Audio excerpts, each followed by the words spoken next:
YBM HSK 전략의 신 6급 독해 제2부분 18강 문장 구조와 속어법 적용.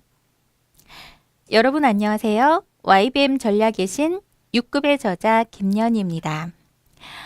이번 18강에서는요. 우리가 독해 두 번째에서 문장 구조를 보고 문제를 푸는 방법과 속어법을 적용해서 문제 푸는 방법을 한번 살펴보도록 하겠습니다.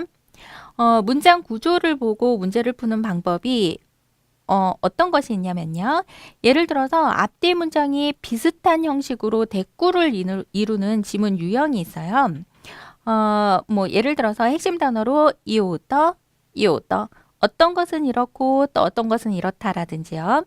아니면 뒷절 맨 앞에서相反, 그러나 반대로, 거꾸로라는 역접에 관련된 접속사가 있는 경우 相反, 앞쪽과 뒤쪽에는 반대되는 뜻의 낱말이 나오기도 하고요.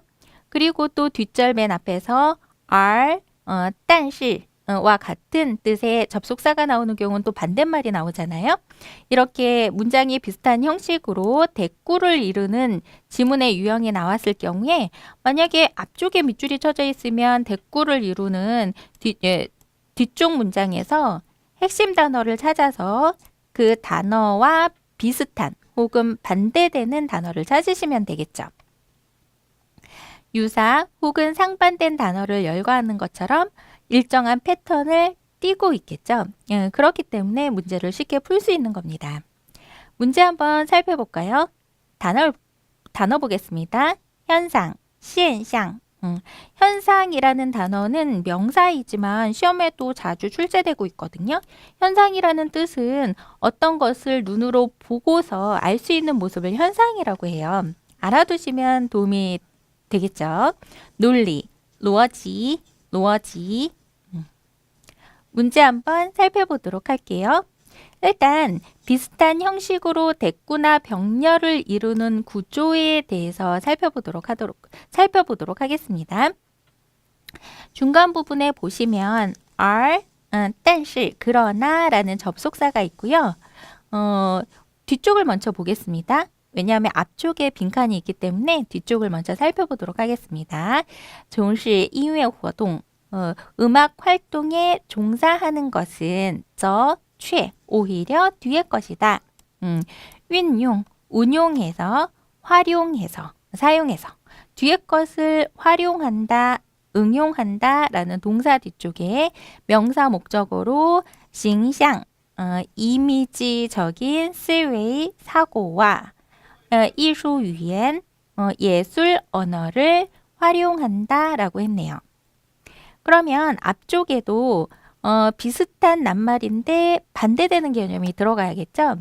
앞쪽에 보시면 물리학 연구에서는 활용을 하는데요. 어떤 것을 활용하냐면 어떤 사고와 수학적인 언어를 사용한다. 뒤쪽에서 形象, 이미지적인 사고랑 반대되는 개념이 나와야 되니까 볼 것도 없이 두 번째는 로어지, 논리적인 사고라는 단어가 들어가야 되겠네요. 뒤에도 한번 살펴볼까요? 뒤쪽에 예술적인 언어라고 해서 앞쪽에는 반대되는 뜻인 수학적인 언어라는 말이 나와 있네요. 예, 정답은 A고요. 이렇게 비슷한 형식으로 대꾸나 혹은 병렬을 이루는 구조를 살펴보고 바로 문제를 풀 수도 있고요. 문제를 접근하는 방법은 여러 가지가 있겠죠. 그리고 지난 시간에 살펴본 것처럼 쉬운 단어를 공략을 해도 돼요. 예를 들어서 세 번째 단어는 명사가 나왔네요. 方式, 방식, 방법이란 뜻인데요. 이 方法, 방법, 办法, 다 방법이라는 뜻이죠. 그런데 호응해서 함께 쓰는 단어가 다릅니다. 예를 들어 方式라는 단어는 사고 방식, 思维方式, 생산 방식, 生产方式, 말하는 방식, 说话方式라고 쓰겠죠? 여기서 사유 방식이 不同, 다르다 라고 했네요. 그래서 정답은 A가 될 수 있고요. 첫 번째 단어도 명사인데요. 요거 한번 살펴보고 지나가겠습니다. 앞쪽에서 맨 앞에 도입 부분에서 위에도 읽을 때, 물리학 전기를 읽을 때 우리는 거의发现 발견할 수 있겠죠. 이걸 十分有趣的 아주 재미있는 뒤의 것을 발견할 수 있습니다. 라고 했겠죠. 책을 읽는 것을 눈으로 보고서 알 수 있기 때문에 현상이라는 단어를 쓸 수가 있겠죠. 적용 문제 한번 살펴보도록 하겠습니다. 소홀히 하다, 호류에 같은 단어는 호시, 예, 소홀히 하다랑 칭시, 경시하다는 다른 말이죠. 소홀히 하다는 매주의, 주의를 하지 않다라는 뜻이고요. 칭시, 경시하다, 무시하다는 칭, 가볍게 보는 것을 말합니다. 칸부치 혹은 뿌리의 뜻이죠. 그것도 같이 알아두세요. 나머지 단어 한번 살펴보도록 하시고요. 적용 문제 한번 살펴보도록 하겠습니다. 적용 문제를 보시면 앞부분에서 의자의 셔지, 설계에 관한 설명문이 되겠네요. 지문 분석해 보겠습니다. 네, 뒤쪽에 既有像, 好像의 뜻이죠. 앞에 것은 뒤에 것과 같다. 앞에 것은 마치 뒤에 것과 같다 라고 해서 비슷한 낱말이 나오는 대꾸를 이루는 형식입니다. 한번 볼까요? 뒤쪽을 보시면 셔지, 땅허, 계란 케이스를 설계하는데 그런데 보고 고려하지 않는다, 신경 쓰지 않는다, 계란의 밑줄을 이라고 했네요. 앞쪽에 빈칸에는 동사가 들어가야 되겠죠? 한번 볼까요? 셔지 이바 이즈 의자를 설계하는데 뒤쪽에는 셔지 땅헐 계란 케이스를 설계하는데 비슷한 대꾸를 이루고 있죠. 그런데 인체 구조를 밑줄한다 라고 했죠. 이것은 계란에 무엇을 보고 신경 쓰지 않는 것과 같다. 그러면 두 번째 동사 자리에도 신경 쓰지 않는다, 소홀히 하다라는 단어가 들어가야 되겠네요. 정답은 A나 B가 되겠죠. 예. C나 D는 정답이 될 수 없으니까 속어법을 적용하시고요. 그 다음 첫 번째 단어나 세 번째 단어는 다 명사니까 쉬운 단어예요.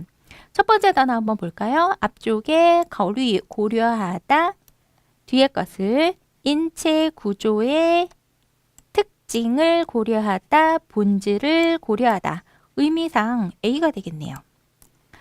세 번째 단어 뜻 알아두세요. 명사지만 중요하거든요. 모두 모습, 모양이란 뜻을 가지고 있어요. 그런데 A의 싱状은 눈으로 볼 수 있는 구체적인 물체의 모습일 때는 싱状이라고 합니다.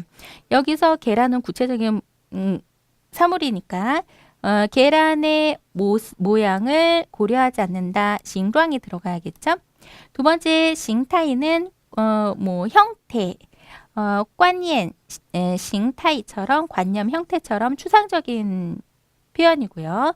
외관, 외관, 겉모습이라는 것은 건축물에 사용합니다. 예를 들어서 티안먼더 외관, 천안문의 외관, 겉모습. 네 번째 외마오, 외모는 사람의 외모, 생김새를 말하겠죠. 정답은 A가 되겠네요. 이렇게 문장 구조로 살펴보셔도 되고요. 그 다음에 문제를 푸실 때는 절대 빈칸에 들어갈 수 없는 단어는 먼저 제외를 하시고 보시면 좀 더 간단하게 추려서 보실 수 있습니다. 여러분 18강에서는 필수 단어 사용하지 않고요. 좀 쉽게 풀 수 있는 방법을 알아보았습니다. 우리가 문제를 풀 때는 꼭 한 가지 방법으로 문제를 풀 필요는 없어요.